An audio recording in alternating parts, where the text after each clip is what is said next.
Welcome you all to HRT.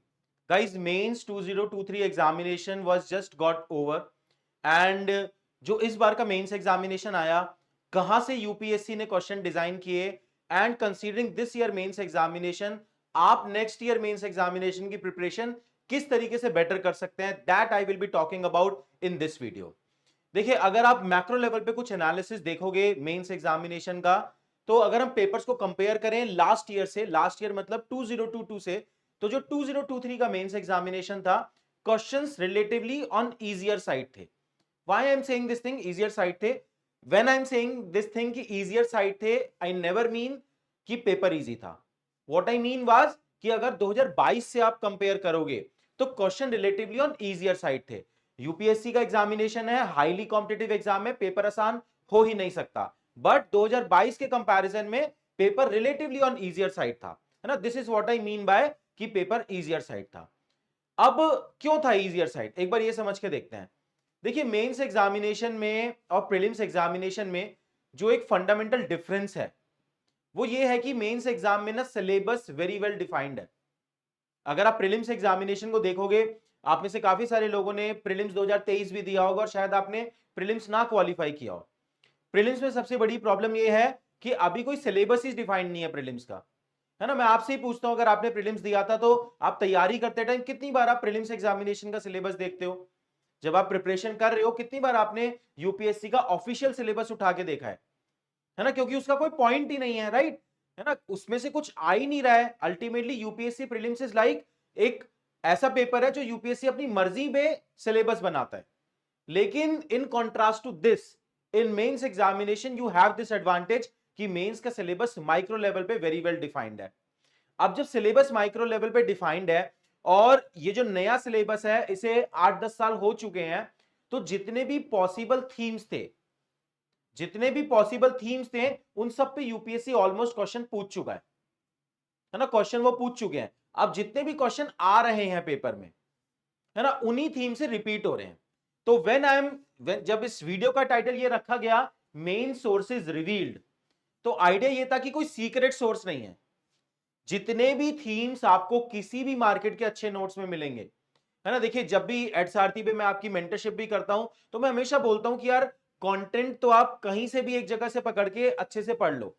आप vision का content follow करते हो, आप फोरम का कंटेंट फॉलो करते हो, आप किसी भी और ब्रांड का एचआरटी का कंटेंट फॉलो करते हो, लार्जली कंटेंट सब में सिमिलर ही है ना। और मेंस एग्जामिनेशन में यू हैव दिस एडवांटेज कि यूपीएससी उसी कंटेंट में से क्वेश्चन पूछ रहा है, ठीक है। तो अल्टीमेटली कंटेंट तो एक लेवल पे आप किसी का भी कर लो, वहां से क्वेश्चन आ रहे हैं, है ना। तो मैं आपको क्या सजेस्ट करूंगा रिगार्डिंग मेंस एग्जामिनेशन?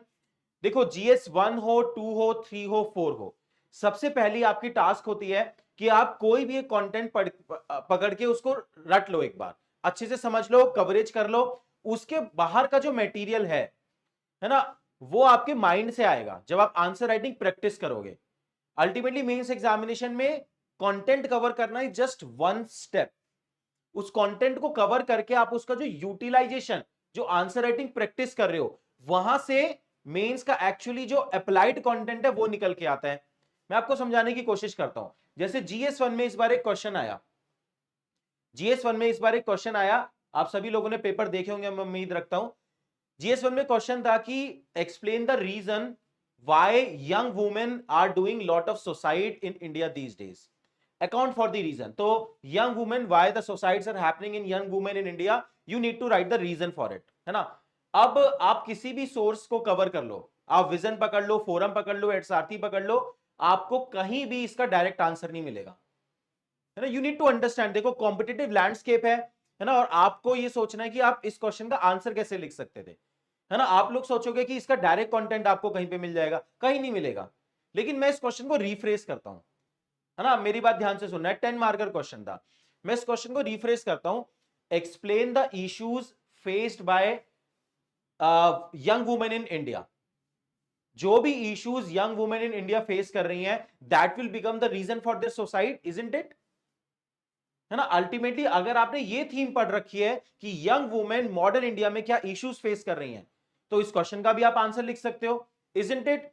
तो कंटेंट तो डायरेक्ट कुछ ही क्वेश्चन में यूज होगा, अल्टीमेटली उस कंटेंट को आप अप्लाई कैसे कर रहे हो through answer writing, that matters a lot. ये बात समझ में आई? तो रिमेंबर दिस थिंग, कोई भी मेंस का सीक्रेट सोर्स नहीं है ना। आपके पास जो कंटेंट है, चाहे एडसारथी का हो, विजन का हो, फोरम का हो, जो कंटेंट आपने पढ़ लिया उसे रगड़ो, लेकिन after that content is over, the game will start after that.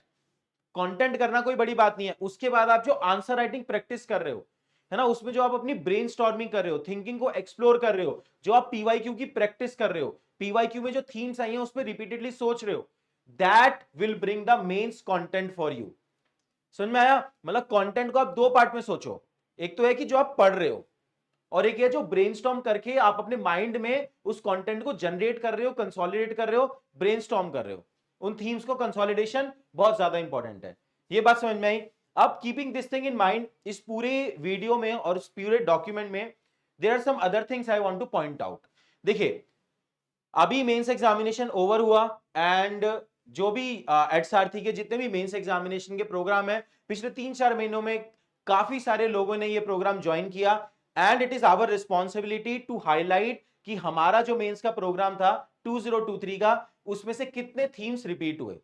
This video is not about कि बोस्टिंग कि एडसारथी के यहां से बहुत सारे क्वेश्चन आए। मैं ये मानता हूं कि अगर कोई भी अच्छा काम कर रहा है, चाहे विजन हो या फोरम हो, है ना, सब जगह से आपको क्वेश्चन आते हुए दिखेंगे, है ना। दिस इज जस्ट अबाउट कि what we are doing is relevant, है ना। तो जो भी हमने मेंस एग्जामिनेशन का प्रोग्राम कंडक्ट किया बिफोर द मेंस एग्जामिनेशन, उसमें हमने लाइव आंसर राइटिंग सेशन रखे, टेस्ट सीरीज रखी, प्लस मेंस का आपको कंटेंट दिया, जैसे GS3 दिया, GS4 दिया, GS2 दिया, GS1 दिया, ऐसे हमने डिस्कस किया, राइट। सारा content, answer writing plus test series हमने आपको दिया।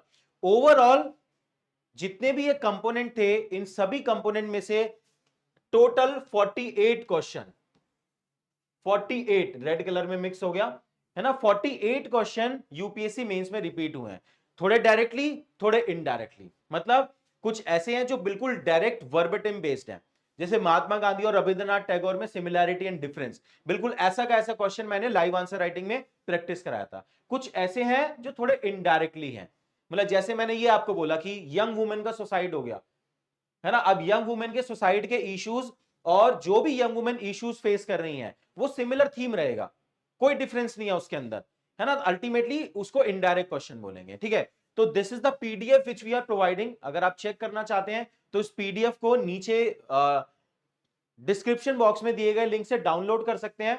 अराउंड 48 क्वेश्चन, मैं एक बार दिखा भी देता हूं, अराउंड 48 क्वेश्चन डायरेक्टली और इनडायरेक्टली हमारे लाइव आंसर राइटिंग सेशन, है ना, या फिर हमारे टेस्ट सीरीज, या फिर हमारे मेंस के कंटेंट से आए हैं, है ना। This is the whole PDF. आप इसको नीचे डाउनलोड कर सकते हैं, डिस्क्रिप्शन बॉक्स में लिंक दिया हुआ है ना। जैसे देखो, और मॉडल आंसर भी दिया हुआ है यहाँ पे, है ना, तो आंसर भी मिल जाएंगे आपको। जैसे ये क्वेश्चन आया था इस बार यूपीएससी में, what was the difference between Mahatma Gandhi and Rabindranath Tagore in their approach towards education and nationalism.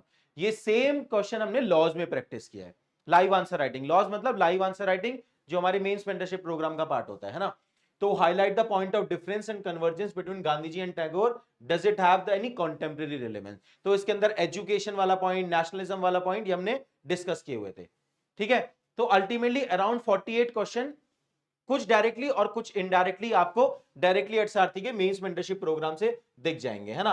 आप इसमें GS1 से लेके GS4 तक के क्वेश्चन दिए हुए हैं, और जो भी आंसर्स हैं वो सब आंसर भी यहां पे दिए हुए हैं, है ना। आप कोई भी चीज चेक कर सकते हो। जैसे GS2 में काफी सारे इस बार के जो क्वेश्चन आए हैं वो थीम्स रिपीटेड हुए हैं, है ना। ऑलरेडी हमारा जो GS2 मॉड्यूल है जो मैं ले रहा हूं अभी, वो कवर कर रहा है उसको। जैसे GS3 में अराउंड 16 और 17 क्वेश्चन डायरेक्टली मॉड्यूल से आए हैं जो शिविन सर ने लिया था, ठीक है। एथिक्स इस बार बहुत स्ट्रेट फॉरवर्ड आया, है ना। अगर एथिक्स के कुछ क्वेश्चन देखने भी चाहते हो, बिल्कुल स्ट्रेट फॉरवर्ड आया। Probability is essential for an effective system of governance and socio economic development. तो directly importance of probability discuss करना था, है ना, वो मैंने मॉड्यूल में आपके साथ डिस्कस किया हुआ है। ये मॉड्यूल का स्क्रीनशॉट डाला गया है ना। समझ में आ रहा है? तो दिस इज जस्ट एविडेंस, आप इसको बोल सकते हैं, प्रूफ बोल सकते हैं कि जो मॉड्यूल हम आपको प्रोवाइड कर रहे हैं, जो आंसर राइटिंग हम आपको करा रहे हैं, थीम्स वहां से कितनी रिपीट हो रही हैं, ठीक है। ये बात समझ में आई? तो कोई सीक्रेट सोर्स नहीं है मेंस एग्जामिनेशन का। कोई एक जगह से कंटेंट पकड़ो, उस कंटेंट को पढ़ो, और फिर जितनी आंसर राइटिंग प्रैक्टिस कर सकते हो, चाहे लाइव आंसर राइटिंग के थ्रू हो, है ना, या फिर टेस्ट सीरीज के थ्रू, जितनी आंसर राइटिंग प्रैक्टिस करोगे, ब्रेनस्टॉर्म करोगे, कंटेंट वहां से इवॉल्व होगा। कंटेंट का इवोल्यूशन बहुत जरूरी है। आप सोचते हो कि खाली कंटेंट पढ़ लिया उसी से काम चल जाएगा ना, कंटेंट इवॉल्व करना पड़ेगा। ठीक है, ये बात समझ में आई? तो ये प्रूफ डॉक्यूमेंट है, आप इसको डाउनलोड कर सकते हैं, लिंक नीचे डिस्क्रिप्शन बॉक्स में दिया गया है ना। And regarding our mains mentorship plus program, if you want to explore, तो हम लोगों ने लास्ट बैच हम स्टार्ट करने जा रहे हैं, उसका भी इंफॉर्मेशन मैं आपको दे देता हूं।